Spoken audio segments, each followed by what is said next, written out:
Blizzcon is less than a week away. Let's see what we can expect. Hey guys, I'm Damesies from the Omnic Post. On Wednesday, I'm leaving for the sunny city of Anaheim, California, in the US. Partly to hit up Disneyland and Universal, which I'll be posting videos about on my personal channel, the Damesies channel, so go subscribe. But mainly for the yearly celebration of all things Blizzard, Blizzcon. Well, yearly. Due to the pandemic, we had to miss the event for a few years. The last time I was there was in 2019, when they announced Overwatch 2. Remember that? Yeah. But the event is back, and thanks to a nice community manager at Blizzard, I got myself a press pass, which means I can bring my camera, which is kind of important to make videos. That's what they tell me at least.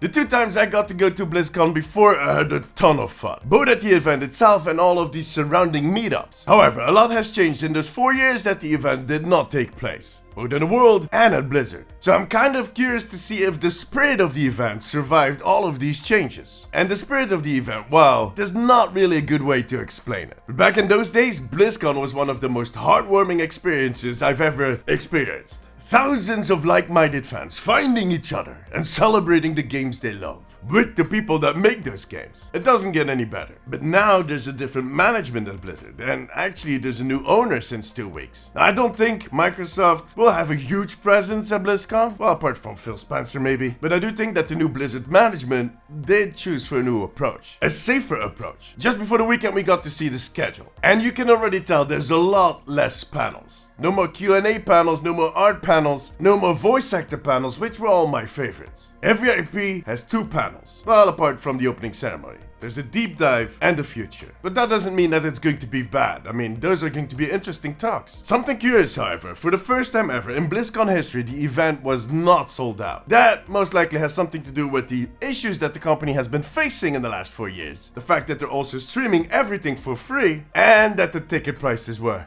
really high. $300 on top of your plane, on top of your hotel costs?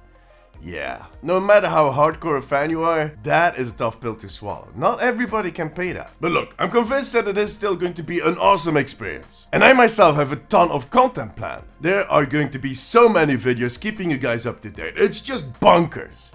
Do people still say that? Bonkers? Come to think of it, did they ever say that? In any case, what can we expect to see on November 3rd and November 4th at BlizzCon? Well, let me start out with some other Blizzard general stuff, like a new expansion for World of Warcraft, definitely. There's also rumors of a new expansion for the classic World of Warcraft, which is actually the old one, but now they're going to make an expansion for that one that is kind of set on a different timeline. Sounds interesting. And there are rumors of a first Netflix series about Warcraft.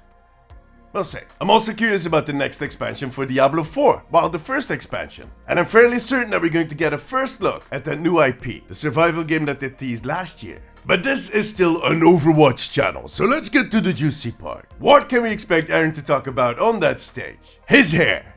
I mean, come on. That man always has such a clean cut. And that is coming from someone that is bald. So, huge compliment. However, one thing we know for certain is that he's going to be unveiling the next tank hero for Overwatch. That they'll later on do a deep dive on this new tank hero. And we're also going to get to see a video of his origin story. Those are things that were confirmed. I'm also guessing that the actual announcement of that new tank hero is also going to be an animated short. And all of us are extremely convinced that it is going to be Maga, the Talon Heavy that is clearly hunting Baptiste. But I'm also working on a video now on what if it is not Maga. Who else could it be? And where do we get our tar and feathers? But that's for next week. For now, we stick with the theory that the Samoan Devil is going to be the next tank hero for Overwatch. By the way, did you guys notice that the teaser image for the new tank hero has bullet holes in it? Does that mean that the double Gatling guns are confirmed? I mean, that's fine. I just hope they added a little more flavor to it. You know? That the heroes that they announce at BlizzCon, they need to have that little extra. They need to have that surprise twist. Like they did with Ashe. We didn't know who was going to be the next hero. There were so many people on that screen. And then there was Bob.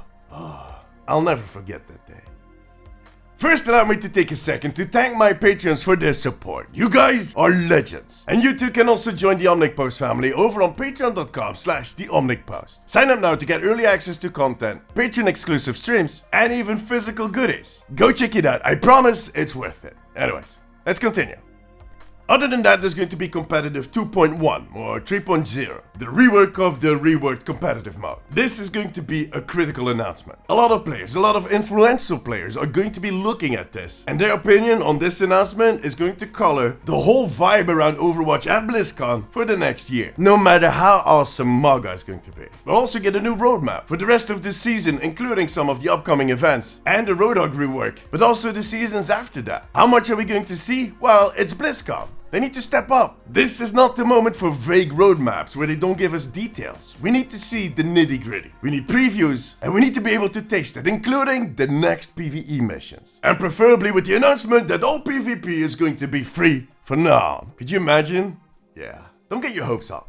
I do, however, expect some announcements about the monetization. And I mean good news. We know that they will not be talking about the new battle pass and the new shop. Now we'll have to wait till the start of 2024 to hear more about that. But those are most likely part of a bigger plan. And we might get a glimpse at that bigger plan at BlizzCon. And as with every event, we need that one more thing. The cherry on top. Which is not guaranteed to happen for Overwatch. From what I've heard, it's especially Warcraft that is getting a lot of announcements. I mean, the opening ceremony is 2.5 hours long, so yeah, they definitely have a lot to talk about. But if they do have a one more thing for Overwatch, my money would be on an Overwatch series being in the works, or a new game in the Overwatch universe. And I'm not talking about a full-fledged Overwatch type game, but maybe something smaller.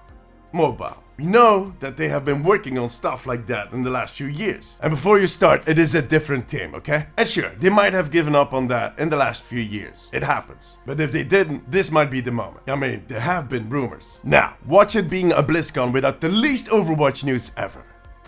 Well, at least we still have the Overwatch World Cup. I mean, that is going to be awesome. I was there at the finales for the last one, and that was a memorable moment. By the way, the group stages for the Overwatch World Cup is starting today, so go cheer on your team. But before you go, what do you hope to see at BlizzCon? Let me know in the comments. Make sure to subscribe and join me during my streams. Till then, take care of yourself, take care of each other. Bye bye.